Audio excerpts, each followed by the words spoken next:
কালিলৈ অৰ্থাৎ ৩ আৰু ৪ ফেব্ৰুৱাৰী তাৰিখে মাননীয় প্ৰধানমন্ত্ৰী আমাৰ অসমলৈ আহিব।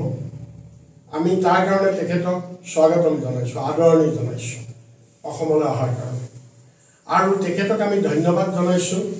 অসমত আহি তেখেতে আমাৰ অসম গৌৰৱ বিশ্ববীৰ লাচিত বৰফুকনৰ এটা প্ৰতিমূৰ্তি তেখেতে উন্মোচন কৰিব আৰু লগতে বহু কেইখন আঁচনি তেখেতে উদ্বোধন কৰিব আৰু বহু কেইখন আঁচনিৰ শুভ আৰম্ভ কৰিব।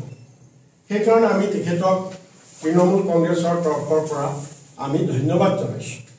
কিন্তু তাৰ লগতে আমি প্ৰধানমন্ত্ৰী ডাঙৰীয়াক আমি অসম সম্পৰ্কত তেখেতৰতো গোটেই ভাৰতবৰ্ষ সম্পৰ্কতো অজস্ৰ আছে সুধিবলগীয়া, কিন্তু আমি আজি ভাৰতবৰ্ষৰ সম্পৰ্কত নুসুধি অসম সম্পৰ্কত যে তেখেতে অসমক দিয়া প্ৰতিশ্ৰুতি আৰু তেখেতে নিশ্চয় বাৰে বাৰে দিয়া প্ৰতিশ্ৰুতি তেখেতে তাক উলংঘা কৰি অসমৰ মানুহক কেনেধৰণে তেখেতে অৱজ্ঞা কৰিছে, অসমৰ মানুহক কেনেধৰণে তেখেতে প্ৰতাৰণা কৰিছে।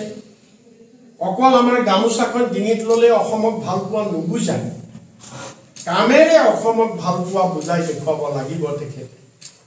সেইকাৰণে আমি আজি আপোনালোকৰ যোগেদি প্ৰধানমন্ত্ৰী ভ্ৰমণৰ এই প্ৰাকখনত আমি তেখেতক কেইটামান জ্বলন্ত প্ৰশ্ন তেখেতক আমি উত্থাপন কৰিব খুজিছোঁ। তেখেতে কেনেকৈ সেইকেইটাত অসমৰ ৰাজ্যক প্ৰতাৰণা কৰিছে।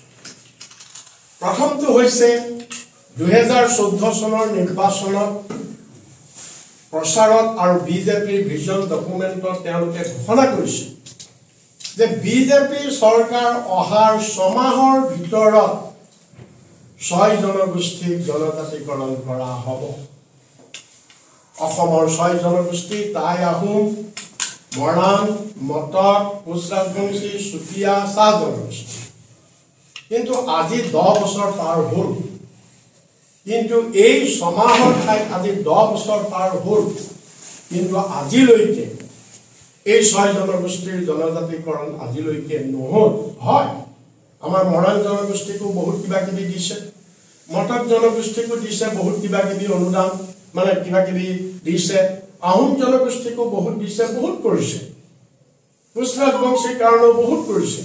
কিন্তু এইখিনি দিছে, কিন্তু আচল বস্তুটো তেওঁ দিয়া নাই। আচল বস্তুটো কি যে জনজাতিৰ মৰ্যাদা, সাংবিধানিক স্বীকৃতি আমাক আচল বস্তুটো দিয়া নাই। এতিয়া এই ধৰণে তেখেতে কেৱল আভুৱা ভাৰি আছে। সেইকাৰণে আমি আজি তেখেতক প্ৰশ্ন কৰিব খুজিছোঁ যে ইয়াক কিয় কাৰ্যকৰী কৰা হোৱা নাই। নাম্বাৰ 2, দীঘলীয়া কাৰণ আমি শ্বৰ্টকৈ কৈছোঁ, বেছি এলাবৰেট নকৰোঁ। ২০১৪ চনৰ কেম্পেইনত তেওঁ তাৰিখ বান্ধি কৈছিলে যে 16 মে তাৰিখে কাউণ্টিং হ'ব, ২০১৪ চনৰ 16 মে তাৰিখে কাউণ্টিং হ'ব আৰু কাউণ্টিং হ'লে আমি বিজেপি চৰকাৰ হ'ব আৰু 16 মেৰ দিনাই অসমৰ পৰা সকলো অবৈধ বাংলাদেশী তালি টোপোলা লৈ অসম এৰিব লাগিব। আৰু এইটোতেই কেম্পেইন হৈছিল ইলেকশ্যন, এইটোৰ ওপৰত অসমৰ মানুহে ভোট দিছিল।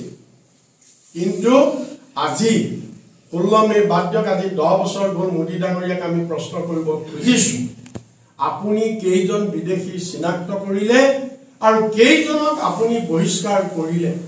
ইয়াৰ বিপৰীতে কা আইনখন জাপি দি অসমক বিদেশী গ্ৰাসত আপুনি পেলাব বিচাৰিছে। নাম্বাৰ 2। নাম্বাৰ 3, মন্ত্ৰী ডাঙৰীয়া, আপোনাৰ বেটি বচাও বেটি পঢ়াও এই যিটো শ্লোগান, এইটো গোটেই এই শ্লোগানৰ প্ৰচাৰত আপুনি কিমান কোটি কোটি টকা খৰচ কৰিছে। গাড়ীয়ে মটৰে ট্ৰাকে য'তে ত'তে কেৱল বেটি বচাও বেটি পঢ়াও, চৰকাৰী বিভিন্ন বিজ্ঞাপনত বেটি বচাও বেটি পঢ়াও। আপোনাৰ এইটো এটা অসমত প্ৰহসনত পৰিণত হৈছে। আপোনাৰ এই শ্লোগান, এই কাৰ্যসূচী অসমত প্ৰহসনত পৰিণত হৈছে।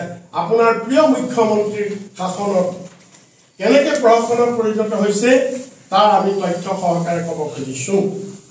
২০১৪ চনত আপোনাৰ চৰকাৰ হৈছে আৰু ২০১৪ চনৰ পৰা ২০২৩ চনলৈ অসমত NCRBৰ প্ৰতিবেদন মতে, এইটো আপোনাৰ সংস্থা, ভাৰত চৰকাৰৰ সংস্থা, এই সংস্থাৰ মতে অসমত মহিলাৰ বিৰুদ্ধে অপৰাধ কিমান বৃদ্ধি পাইছে যে সৰ্বভাৰতীয় পৰ্যায়ত মহিলাৰ বিৰুদ্ধে অপৰাধ বৃদ্ধি পাইছিল 66.4%, কিন্তু অসমত বৃদ্ধি পাইছে কিমান 81%। ক'ত গ'ল বেটি বচাও বেটি পঢ়াও? আপোনাৰ ব্লু হোৱাইট বয়ে বেটি বচাও বেটি পঢ়াও কেৱল শ্লোগানহে কৰি ৰাখিছে।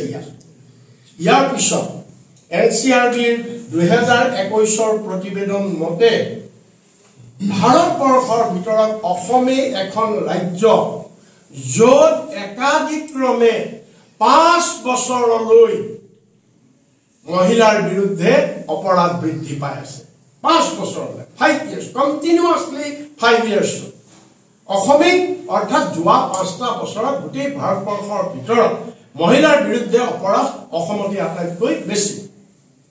তাৰ পিছত আপুনি চাওক 2016 চনত আপোনাৰ শাসনভাৰ আপোনালোকে ল'লে অসমত, আৰু 2023 চনলৈ 16ৰ পৰা 23 চনলৈ 7 বছৰত অসমত আচৰিত হ'ব 13,210টা ধৰ্ষণ গোচৰ হৈছে মহিলাৰ ওপৰত, 40,107টা মহিলাৰ অপহৰণ গোচৰ হৈছে, আৰু মহিলা নিৰ্যাতনৰ গোচৰ হৈছে 1,73,210টা।